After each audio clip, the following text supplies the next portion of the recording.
আমি আসলে রান্নাবান্না অতটা ভালো পারি না। যেটাই বানাই কোনো না কোনো ভুল হয়ে যায়। এই রেসিপিটা আমি ইউটিউব থেকে দেখে করেছিলাম। অর্থাৎ বাসাতে পিৎজা বানিয়েছি। পিৎজা বানানোর জন্য যত ইনগ্রেডিয়েন্টস দরকার সবই ইউজ করেছিলাম।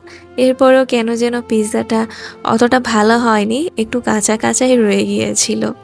এরপর আমি আরও একটা রেসিপি করতে চলে আসি। সেটা হচ্ছে এই চিকেন কাবাব বানাবো চিকেন দিয়ে।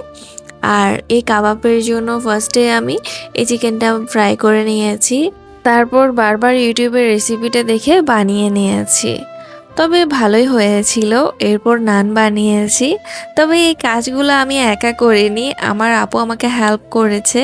একা হাতে আসলে আমি এইসব কাজ একদমই পারি না, কারণ আমি কাজে অনেক বেশি স্লো। কোনো কাজ করতে গেলেই আমার অনেক বেশি লেট হয়ে যায়। শখের বশেই এইসব রেসিপি আমি ট্রাই করি, এর চেয়ে বেশি কিছু না। ধন্যবাদ।